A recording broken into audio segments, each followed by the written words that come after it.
തിരുമേനി, ഇന്നാൾ എന്നോടൊരു പശുവിനെ വാങ്ങുന്ന കാര്യം പറഞ്ഞിരുന്നില്ലേ? ദേ, നല്ലൊരു പശുവിനെ ഒത്തു കിട്ടിയിട്ടുണ്ട്. ഓ, പശു നല്ലതാണല്ലോ, ഉറപ്പല്ലേ? അതെന്തൊരു ചോദ്യമാ തിരുമേനി? നല്ല ഒന്നാന്തര മനുഷ്യത്വമുള്ള പശുവല്ലേ? ദിവസം 5 ലിറ്റർ കറക്കാം. ഇന്ന് തന്നെ കച്ചവടം അങ്ങ് ഉറപ്പിക്കട്ടെ. വരട്ടെ, പശുവിന്റെ ലക്ഷണങ്ങൾ അങ്ങോട്ട് പറയുക. പശുവിന്റെ ലക്ഷണമോ? അതെന്താ തിരുമേനി? വിഡ്ഢി, പശുവിന്റെ ലക്ഷണം അറിയില്ലേ? എന്നാ കേട്ടോളൂ.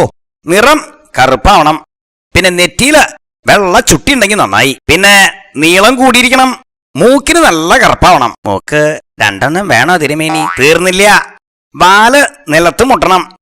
ഇതൊക്കെയാണ് നല്ല പശുവിന്റെ ലക്ഷണങ്ങൾ. ഇതെല്ലാം ഉള്ളൊരു പശുവാണെങ്കിൽ മതി കച്ചവടം. ഇത്രയും ലക്ഷണമുള്ള ഒരു പശുവിനെ കിട്ടുമോ തിരുമേനി? എടോ ശുംഭ, ലക്ഷണം 1 2 കുറഞ്ഞാലും കുഴപ്പമില്ല. വാങ്ങിച്ചിട്ട് ഇങ്ങോട്ട് വരിക, അങ്ങോട്ട് പൊക്കോളുക.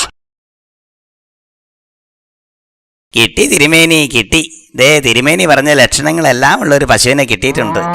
ഓ, എവിടെ? ദേ, തിരുമേനി കണ്ടോ?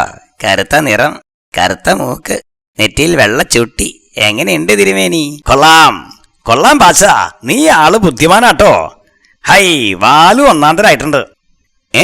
പാച്ച, ഈ പശുവിന് അകിടില്ലേ? തിരുമേനിയല്ലേ പറഞ്ഞത് ലക്ഷണം 1 2 കുറഞ്ഞാലും കുഴപ്പമില്ലാന്ന്? ദ്രോഹി, പോവെന്റെ മുന്നിന്ന് ശുംഭൻ.